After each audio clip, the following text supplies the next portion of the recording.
신경으로 신앙 고백하겠습니다. 나는 전능하신 아버지 하나님 천지의 창조주를 믿습니다. 나는 그의 유일하신 아들 우리 주 예수 그리스도를 믿습니다. 그는 성령으로 잉태되어 동정녀 마리아에게서 나시고 본디오 빌라도에게 고난을 받아 십자가에 못 박혀 죽으시고 장사된 지 사흘 만에 죽은 자 가운데서 다시 살아나셨으며 하늘에 오르시어 전능하신 아버지 하나님 우편에 앉아 계시다가 거기로부터 살아있는 자와 죽은 자를 심판하러 오십니다. 나는 성령을 믿으며 거룩한 공교회와 성도의 교제와 죄를 용서받는 것과 몸의 부활과 영생을 믿습니다. 아멘. 찬송가 191장 찬양하겠습니다.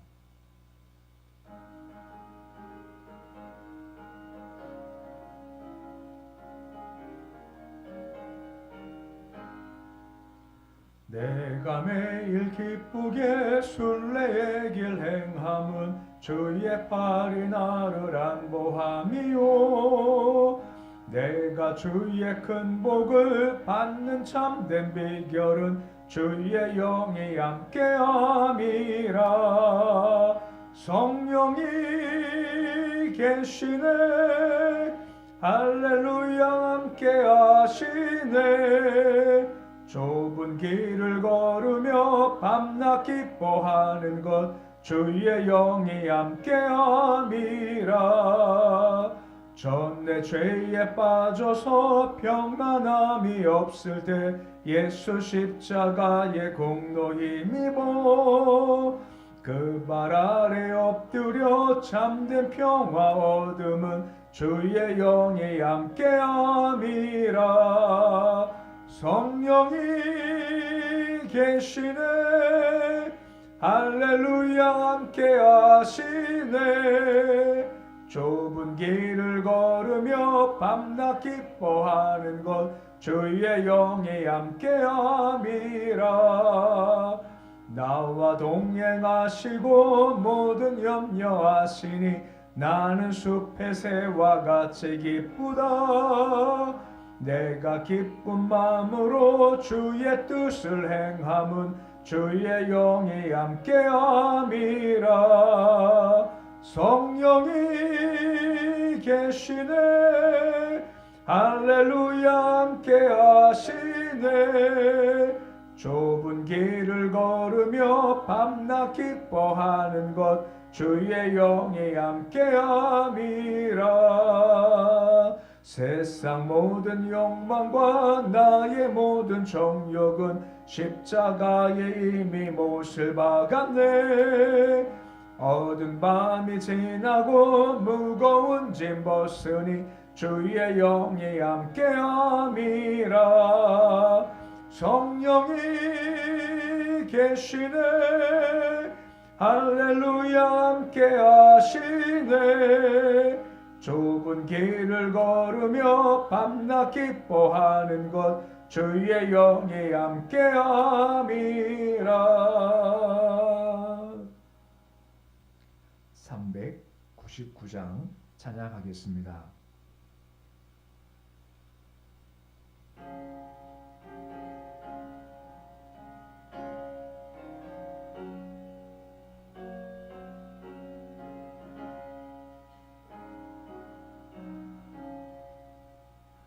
어린 양들아 두려워 말아라. 주님 우리와 함께 하신다.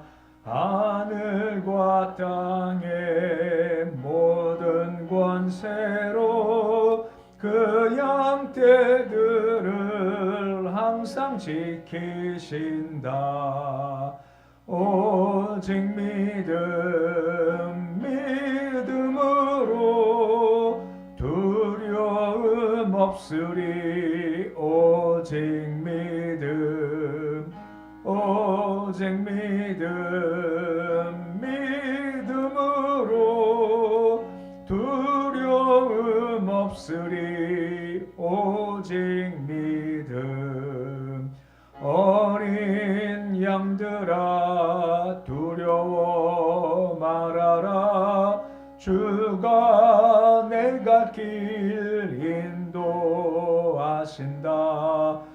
마라의 쓴물 달게 하신 주, 그 동산에서 피땀 흘리시네. 오직 믿음으로 두려움 없으리. 오직 믿음. 오직 믿음으로 두려움 없으리. 오직 믿음. 어린 양들아 두려워 말아라. 주님 언제나 함께 하신다. 고난과 역경 환난 중에도 능력의 주님 너를 지키신다. 오직 믿음으로 두려움 없으리. 오직 믿음. 오직 믿음으로 두려움 없으리. 오직 믿음. 오늘 말씀은 요한복음 7장 37절에서 44절까지의 말씀입니다. 요한복음 7장 37절에서 44절까지의 말씀입니다. 요한복음 7장 37절로 44절까지의 말씀 우리 함께 봉독하겠습니다. 명절 끝날 곧 큰 날에 예수께서 서서 외쳐 이르시되 누구든지 목 마르거든 내게로 와서 마시라. 나를 믿는 자는 성경의 이름과 같이 그 배에서 생수의 강이 흘러나오리라 하시니, 이는 그를 믿는 자들이 받을 성령을 가리켜 말씀하신 것이라. 예수께서 아직 영광을 받지 않으셨으므로 성령이 아직 그들에게 계시지 아니하시더라. 이 말씀을 들은 무리 중에서 어떤 사람은 이 사람이 참으로 그 선자라 하며, 어떤 사람은 그리스도라 하며, 어떤 이들은 그리스도가 어찌 갈릴리에서 나오겠느냐. 성경이 이르기를 그리스도는 다윗의 씨로 또 다윗 살던 마을 베들레헴에서 나오리라 하지 아니하느냐 하며, 이처럼 말미암아 무리 중에서 쟁론이 되니 그 중에는 그를 잡고자 하는 자들도 있으나 손을 재는 자가 없었더라. 아멘. 우리가 앞에서 본 말씀은 이제 유대 종교 리더들이 예수를 잡아 죽이려 한 일을 살펴보았죠. 이제 본문 말씀은 7일간 계속되던 초막절이 끝나는 마지막 날 이제 성역 때 있었던 일로서 예수님께서 말씀하신 것에 대한 유대 군중과 유대 리더들이 가졌던 다양한 반응에 대해서 소개를 해주고 있습니다. 먼저 본문의 37절의 말씀인데 37절 말씀 같이 읽어보시겠습니다. 명절 끝날 곧 큰 날에 예수께서 서서 외쳐 이르시되 누구든지 목 마르거든 내게로 와서 마시라 라고 하죠. 그러니까 예수께서 초막절의 끝날에 중요한 말씀을 선포하시는 겁니다. 예수께 드러나지 않게 초막절에 참석하시는 것도 이 목적도 마찬가지로 생수의 성령에 대해서 말씀을 하시기 위해서 이제 이곳에 이제 올라오시게 되시는 거죠.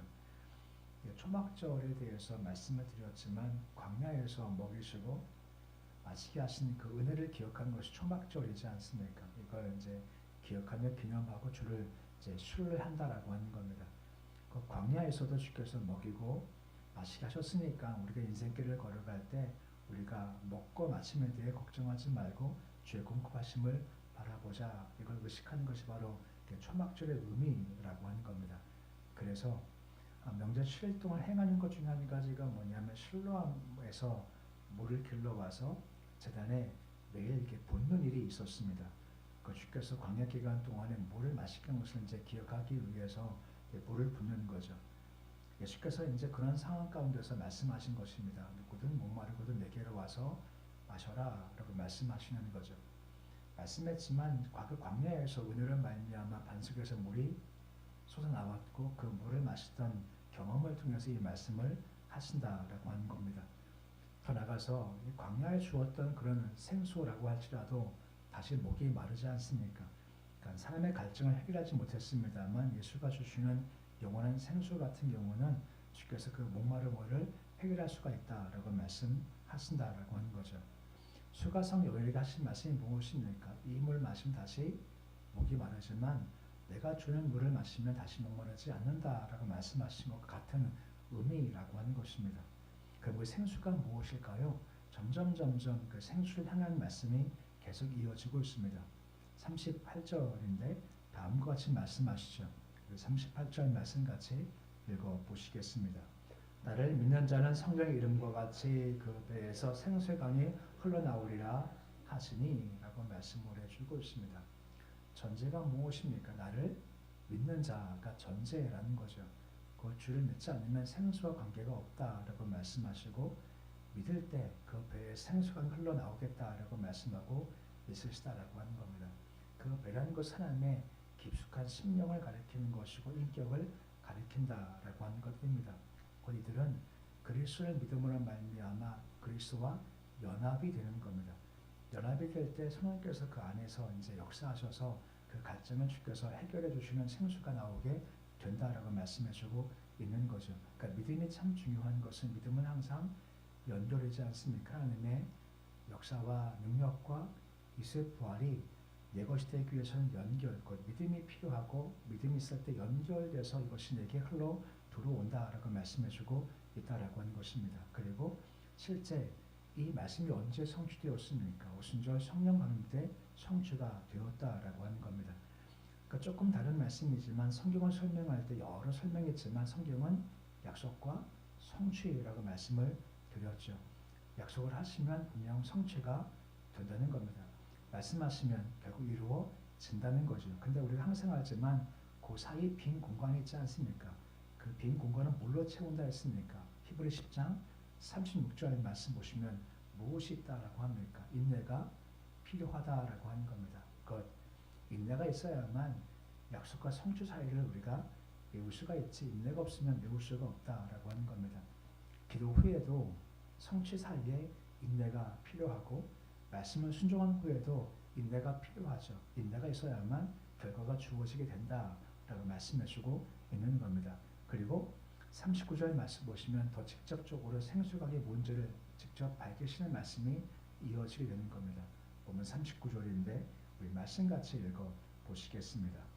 이는 그를 믿는 자들이 받을 성령을 가리켜 말씀하신 것이라. 예수께서 아직 영광을 받지 않으셨으므로 성령이 아직 그들에게 계시지 아니하시더라 라고 말씀해 주고 있습니다. 그를 믿는 자가 받을 성령이다 라고 말씀을 하고 계시는 거죠. 그러면 생수가 뭐냐? 바로 성령이다 라고 말씀해 주고 있는 겁니다. 히브리인들한테 물이 부어지는 것이고 여기 갈증을 일으키는 것이 바로 영이다라고 하는 겁니다. 이 영이란 말의 원래 의미가 네페스라고 해서 본래 목구멍을 뜻하는 겁니다. 그러니까 히브리인들에게 갈증을 느끼는 목구멍을 물이 식혀주시지 마찬가지로 영의 갈증을 성령께서 해결해 주신다는 말씀의 의미라고 한다라고 하는 거죠. 목마른 사슴이 시냇물 찾기 갈급함처럼 우리 영도 항상 목이 말라 있고 갈증이 있는데 세상 그 무엇을 주어도 그것을 갈증 해결할 수가 없다라고 하는 것이고 우리가 만족될 수가 없다라고 하는 거죠. 그 이유가 무엇 때문입니까? 우리가 천하보다 큽니까? 작습니까? 천하보다 크다라고 말씀하세요. 그 이유가 뭐죠? 천하보다 귀한 것이 우리의 생명이라고 하지 않습니까? 그 한 명 한 명은 천하보다 더 큰 존재이기 때문에 천하를 다 주어도 우리가 만족할 수가 없다라고 말씀해 주고 있다라고 하는 겁니다. 그럼 무엇을 만족할 수 있을까요? 성령 충만할 때 우리가 만족할 수 있고 갈증을 해결할 수가 있다라고 하는 겁니다.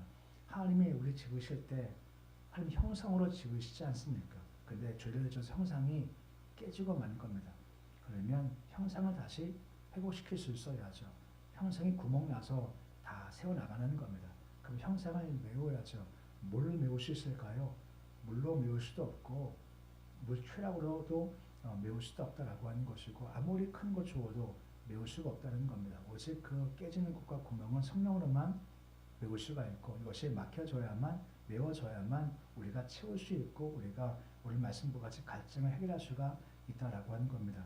오직 믿음을 통해 성령 주어질 때 우리 깊숙한 갈증을 해결할 수가 있다라고 말씀해 주고 있으시는 겁니다. 그러면서 39절에 보시면 가로 안에 이런 말씀 있지 않습니까? 예수께서 아직 영광을 받지 않으셨다라고 말씀을 내고 있는 겁니다. 영광을 받으셨다 하는 말씀 나오는데 이 영광이 무엇일까요? 예수님의 십자가의 죽음에 적용된다라고 하는 겁니다. 예수께서 이 땅에 오신 목적이 무엇입니까? 십자가 달려서 인류 구속 사역을 성취하심으로 말미암아 이를 계획하신 성부 하나님께 영광을 돌리고 물론 자신도 십자가에서 영광을 받으시겠다는 것을 보여주고 있으시다라고 하는 겁니다. 요한복음 13장 31절에 보시면 예수께서 다음과 같이 말씀하신 부분이 있습니다. 우리 요한복음 13장 31절인데 우리 말씀 같이 함께 읽어 보시겠습니다. 그가 나간 후에 예수께서 이르시되 지금 인자가 영광을 받았고 하나님도 영광인 자라 말미암아 영광을 받으셨도다라고 하죠. 그가 나간 후 이 그가 누구일까요? 가롯 유다입니다. 왜 나갔죠? 예수를 팔려고 나가는 겁니다. 그때 뭐라 말씀하십니까? 영광을 받았다. 인자란 말미 하나님의 영광을 받았다라고 하는 것입니다. 그 영광이 무엇입니까? 팔림받고 십자가에 달려 돌아가신다라고 하는 겁니다. 그러니까 십자가 지는 게 영광이다라고 말씀해 주고 있는 겁니다. 그 십자가가 왜 영광일까요? 그 이유는 하나님의 뜻이기에 영광이다라고 하는 겁니다. 죄 뜻은 십자가 지는 것이기에 이걸 지니 영광이다라고 하는 거죠. 그러니까 중요한 것은 뭔가 내가 했다, 안 했다 이것이 아니라 더 근본적인 것은 이것이 주의 뜻이냐 하는 것이 더 중요하다라고 하는 겁니다. 내가 십자가 질 거야 했는데 하나님 뜻은 내가 십자가 지는 게 아니에요. 아무리 십자가 져도 영광이 될 수가 없다라고 하는 겁니다. 하지마 하면 안 하는 게 영광이라는 겁니다. 다윗 보십시오. 많은 역사 가운데 그가 행했던 역사 중 한 가지가 무엇입니까? 안 한 게 영광된 일이 있지 않습니까? 그것이 뭐죠? 성전 건축 말입니다. 우리가 볼 땐 성전 건축함이 더 영광돼 보이지 않습니까? 하지만 성전 건축 안 함이 더 영광이었다는 겁니다. 그 이유가 무엇입니까? 주의 뜻이 뭐죠? 하지 않은 겁니다. 아무리 할 능력이 있고 삶이 아무리 환호해도 하지만 하면 안 하는 게 더 영광이다 라고 하는 겁니다. 이게 근본인 겁니다. 물론 십자가 영광이지만 더 깊은 존재가 주의 뜻이기에 영광이다 라고 말씀해주고 있다라고 하는 겁니다. 영광이 그렇게 우리에게 임하고 그 주의 뜻가로 가는 것이 영광이다 말씀해주고 있는 겁니다. 근데 주님께서 계속 말씀을 하셨죠. 이 말씀 후 군중들의 의견이 분분해지기 시작하는 겁니다. 41절 말씀 보시면 그 사람의 의견의 분분함을 다음과 같이 말씀을 해주고 있는 겁니다.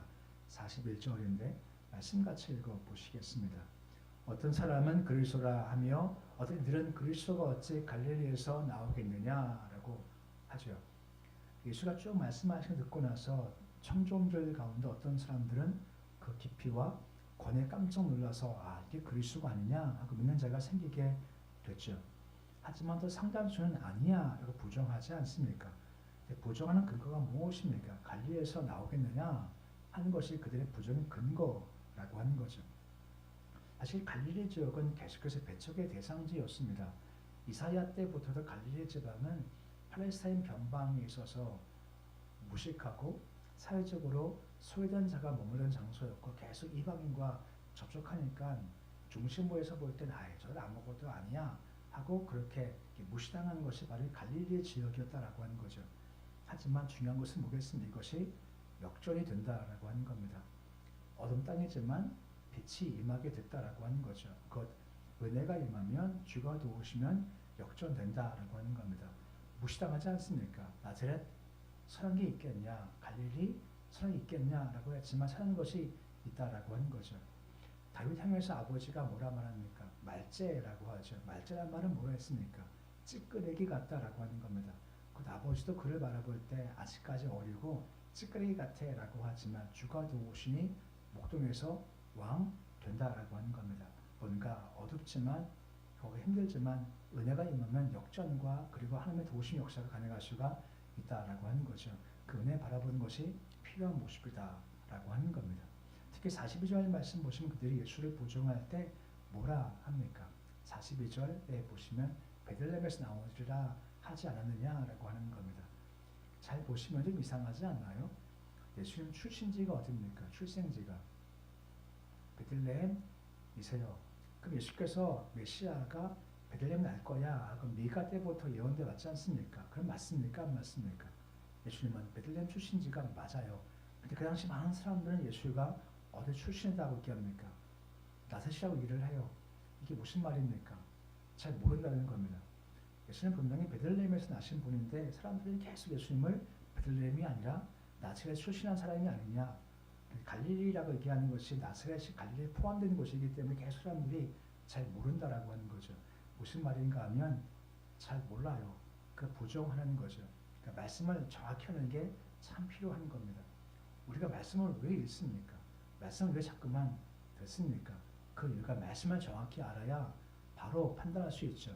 근데 말씀 모르면요 오해하고 부정할 수 있기 때문에라고 하는 겁니다. 계속 보지만 계속 부정하는 이유가 한 가지가 뭐냐?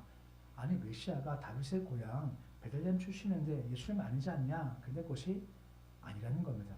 그 말씀을 잘 아는 게 분명히 필요하다라고 하는 거죠. 아무튼 논쟁이 생겼죠. 43절 말씀 보시면 그 무리 중에 쟁론이 되었다라고 말씀드리는 겁니다.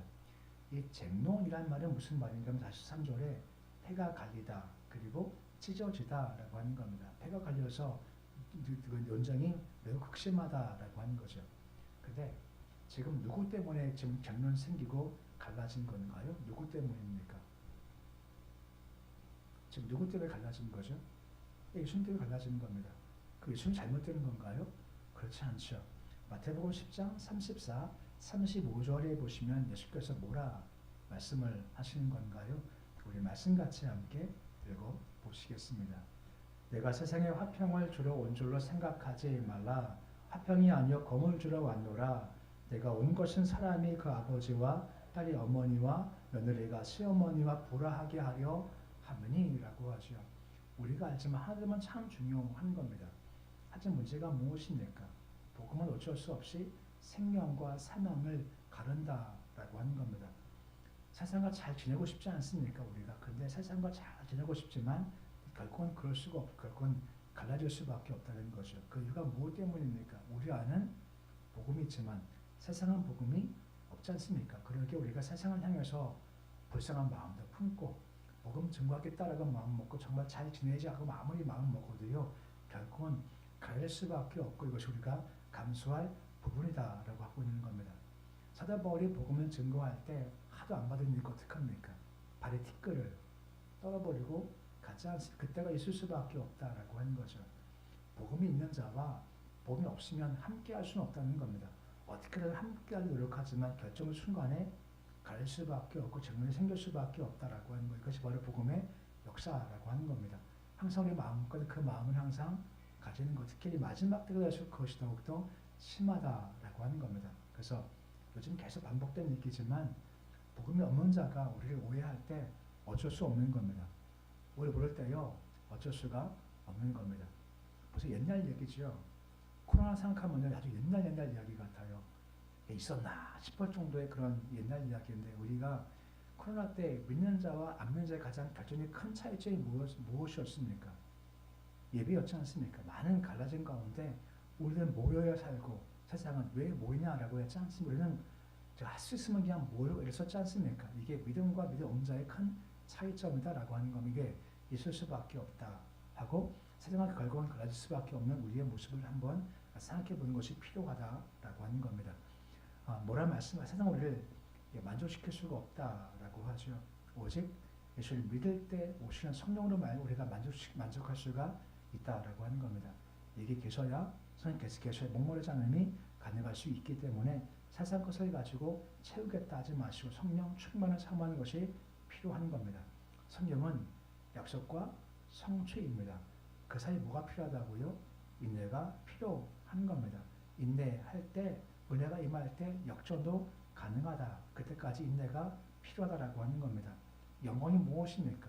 주의 뜻을 행하는 겁니다. 내가 하고 싶어가 아니라 주의 뜻이면 하고 뜻이 아니면 안 하면 영광이다 라고 하는 것이죠. 그래서 말씀을 잘 기억하셔서 우리가 성령 충만해서 우리 심령이 충만케 되어지고 성령의 도우심 가운데 잘 참고 인내해서 약속이 성취될 때까지 잘 가시고 성령께서 인도하셔서 하지마 알겠으면 안 하겠습니다. 성령께서 하라 말씀하시면 함을 통해서 하나님께 영광 돌리고 우리도 그 가운데 영광 길 걸어가는 모습이 되실 수 있으시기를 우리 주 이름으로 축원해 드립니다.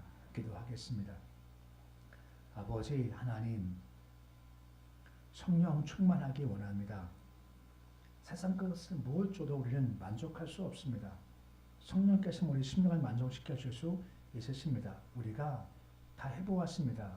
물질도 가져보고 쾌락도 가져보고 즐거움 누려보았고 다 해봤지만 결국 우리 마음은 심령은 만족하지 못합니다. 성령께서 충만케 임할 때 그때 만족합니다. 성령 충만하면 좁은 길을 걸어가도 감사, 만족, 기뻐할 수가 있어야 할 정도입니다. 성령 충만에 우선순위를 있게 해 주시옵소서. 성령 충만해서 우리가 인내하기 원합니다. 기도 후에도 말씀 순종 후에도 인내가 있어 열매를 거둘 수가 있습니다. 약속 성취의 과정에서 인내를 가져서 우리도 주도 오심과 은혜 가운데 역정될 때까지 부어줄 때까지 잘 인내하도록 도와주시옵시고 성령 충만해서 주 뜻이면 하고 뜻이 아니면 하지 않고 항상 나 중심 아니라 주께서 하라 하시면 하고 아니야 말씀하고 싶어도 하자는 모습을 통해서 영광 돌리며 영광길 잘 걸어가도록 도와주시옵소서. 주여 새벽을 주시면 참 감사를 드립니다. 새벽에 우리가 주를 바라볼 때마다 새벽 이슬을 공급해 주시기를 소망합니다. 그 이슬을 머금고 은혜를 머금고 살아가도록 주님 도와주시옵시고 새벽마다 어김없이 떠오르시는 새벽 태양빛을 바라보는 우리 모습들로 주께서 도와주옵소서. 빛을 통해서 우리 어둠을 몰아내 주시기를 원합니다. 그 어둠이 절망, 낙심일 수도 있고 질병일 수도 있고 괴로운 한숨 쉬는 일들 아버지 물질 때문에 전합 때문에 가정 때문에 생기는 여러 가지 어둠들도 있습니다. 빛을 통해서 어둠 몰아내 주시옵시고 우리가 빛 가운데 거하도록 주여 도와 주시옵소서. 교회에 임하시기 소망합니다. 주님 우리 교회가 영적인 공동체가 되기 원합니다. 영으로 충만하기 원합니다. 영으로 오시는 주를 우리가 감격 기쁨에 맞이할 만한 영적 충만한 공동체가 되게 해 주시옵시고 영이 강하고 영이 순결하고 영이 힘이 있고 영이 강력한 삶 살게 주께서 도와주옵소서. 나라 민족 기름 부어 주시기 원합니다. 어려운 대한민국 바라보면서 수많은 곳에서 금식하며 기도하고 있습니다. 우리도 함께 나라 위한 기도에 함께 하고자 합니다. 매 세목마다 나라 민족교회 교회할 때 쉽게 우리를 불쌍히 여겨 주시기 원합니다. 주님 정말 아무것도 모릅니다. 답답하고 한숨만 나오고 이게 뭐 하는 건가 싶을 일들이 참 많이 있습니다. 하지만 우리가 사람을 기대하지 않고 사람을 역사를 주관하실 하나님을 기대합니다. 개입 간섭해 주시옵시고 주의 뜻을 오늘이 이루어 주시옵소서. 올 주일이면 하루가 시작되었습니다. 하루 주께 은혜 붙잡아 주시옵시고 더 감사하고 더 기뻐하고 더 주를 향해서 나갈 수 있는 마음 되게 하시고 우리 자손들 지켜주셔서 더 주를 바라보는 가운데서 다른 뜻을 잘 정해서 활약하시는 지혜 명철로 무장하도록 주님 도와주시고 무엇보다 예배의 자리, 기도의 자리, 말씀 묵상하는 자리, 주를 만나는 자리 욕심 가지고 항상 그 자리 가까이 가는 모든 자손들 수 있도록 도와주옵소서. 김현정 원사님 1천문제 헌금 드렸습니다. 손길의 복을 도와주옵시고 솔로몬처럼 주를 사모하게 하시고 지혜 구하며 지혜 얻어서 아버지 인생길 조함 걸어가게 하시고 구하지 않음도 응답받는 모습 될 수 있도록 도와주시옵소서. 예수님의 이름으로 기도드립니다. 아멘. 하늘에 계신 우리 아버지의 이름을 거룩하게 하시며 아버지의 나라가 오게 하시며 아버지의 뜻이 하늘에서와 같이 땅에서도 이루어지게 하소서. 오늘 우리에게 일용할 양식을 주시고 우리가 우리에게 잘못한 사람을 용서하여 주는 것 같이 우리 죄를 용서하여 주시고 우리를 시험에 빠지지 않게 하시고 악에서 구하소서. 나라와 권능과 영광이 영원히 아버지의 것입니다. 아멘.